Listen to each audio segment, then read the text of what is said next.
কর্ম কথা বলে, কিভাবে কথা বলে একটু জেনে নেওয়ার চেষ্টা করি। একদা এক কৃষক তার গ্রামের বাড়িতে তার দুধের একটি খামার আছে, গাভীর খামার। সেখান থেকে তার দুধ থেকে উৎপন্ন ঘি অথবা মাখন তিনি তার বাজারে একটি দোকানে সবসময়ই বিক্রি করতেন। ওই দোকানদারের সাথে দিন দিন সখ্যতা গড়ে ওঠে।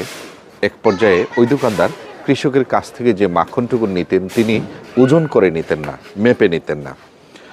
তাদের মধ্যে একটি বিশ্বস্ততার বন্ধন তৈরি হয়।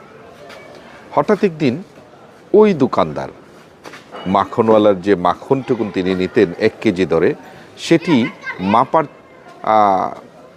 প্রয়োজন অনুভব করলেন এবং তিনি মেপে দেখলেন ওইখানে 1 কেজির বদলে 900 গ্রাম মাখন আছে।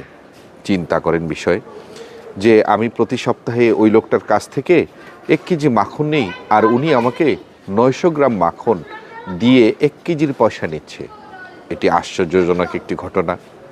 পরের সপ্তাহে যথারীতি ওই কৃষক আসলো দোকানদার ভাইয়ের কাছ থেকে। দোকানদার ভাই তখন অনেক কথা শুনিয়ে দিল যে ভাই, আমি আপনার কাছ থেকে আর মাখন নিব না, আপনি আর আমার দোকানে আসবেন না। দোকানদার বলল আশ্চর্যান্বিত হয়ে যে কেন ভাই, যে আপনি আমার কাছ থেকে যে আমাকে যে মাখনটুকুন দেন সেখানে তো 1 কেজির বদলে আমি 900 গ্রাম পাচ্ছি। আমি কোনো চোরের সাথে, আমি কোনো ঠকবাজের সাথে, আমি কোনো ধান্দাবাজের সাথে ব্যবসা করব না বলে অনেক কথা শুনিয়ে দিলেন। আপনার বাড়িতে কি মাপার পাল্লা পাথর বা দাড়ি পাল্লা অথবা পাথর নাই? তিনি বললেন ভাই, আমার কাছে দাড়ি পাল্লা ঠিকই আছে কিন্তু পাথর নাই, যেই কারণে আমি আমার মাখন আপনাকে ওজন করে মেপে দিতে পারি না। তখন বললেন যে তাইলে আপনি কিভাবে এটাই 1 কেজি দরে বিক্রি করছেন আমার কাছে?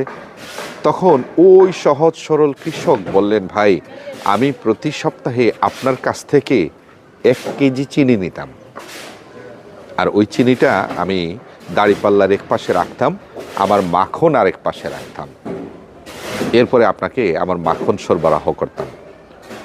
এই কথা শুনে তখন ওই দোকানদার মাথা হেট হয়ে গেছে। অর্থাৎ দেখুন না, কর্মটা কিভাবে ঘুরে ফিরে আমার উপর চলে আসছে।